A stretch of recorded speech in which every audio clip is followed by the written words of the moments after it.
Kwa majina naitwa Miraji Kapande, natokea Wizara ya Kilimo, ni mtaalamu wa ufuatiliaji na tathmini katika mradi wa BBT Project 1. Na mimi kama kijana leo hii tupo katika banda la Wizara ya Kilimo tukiwa na sehemu ya kuonyesha mipango inayofanyika na wizara, ikiwemo program na miradi ambayo ipo ndani ya Wizara ya Kilimo. Kuna programu inaitwa BBT Building a Better Tomorrow in Youth Initiative in Agrobusiness, kwa maana mradi una madhumuni ya kuwawezesha vijana katika biashara kilimo. Kwa hiyo kupitia programu hiyo kuna mradi ndani ya programu inaitwa BBT Project 1 kwa ajili ya kuwezesha vijana kwenye kilimo biashara. Kwa hiyo tuko hapa Sabasaba kwa ajili ya kuonyesha fursa zilizopo kupitia mradi huo, na mradi huo una vipengele vikubwa vitatu kwa ajili ya vijana. Kipengele cha kwanza ni kuwawezesha vijana kupata mafunzo ya kilimo biashara na mnyororo wa thamani. Kipengele cha pili kinahusu masuala ya kuendeleza block farming, tunaita mashamba makubwa ya pamoja, ambapo mradi unaenda kuchukua vijana na hao vijana watapewa maeneo kwa ajili ya uzalishaji wa mazao mbalimbali. Kwa mfano site za mradi, tuna site Dodoma, kuna site inaitwa Chinangali, hapo mazao yatakayohusika ni kwa ajili ya mazao ya horticulture na mboga mboga. Lakini kuna site inaitwa Ndogoe, itahusika na mazao ya nafaka pamoja na horticulture kidogo.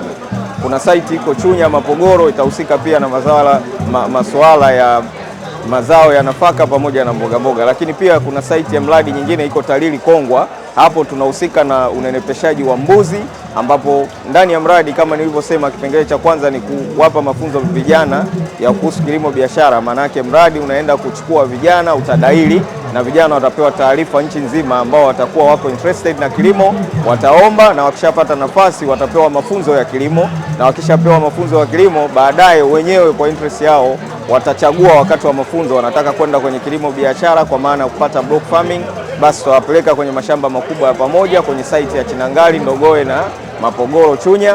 Kwa wale ambao watakuwa wako interested na masuala ya ufugaji, basi watapelekwa Talili Kongwa, ambapo watajihusisha na masuala ya unenepeshaji wa mbuzi.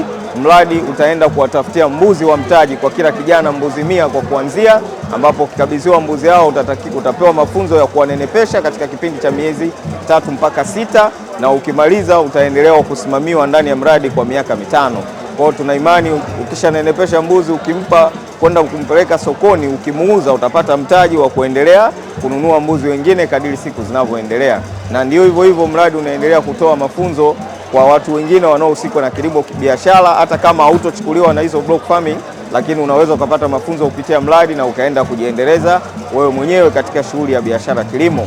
Mbali na hilo, pia mradi una kipengele cha mikopo. Lakini kijana anakopesheka kwa staili gani? Kama tunavyofahamu, kumkopesha kijana kwa namna moja au nyingine, wakati mwingine inakuwa kama changamoto.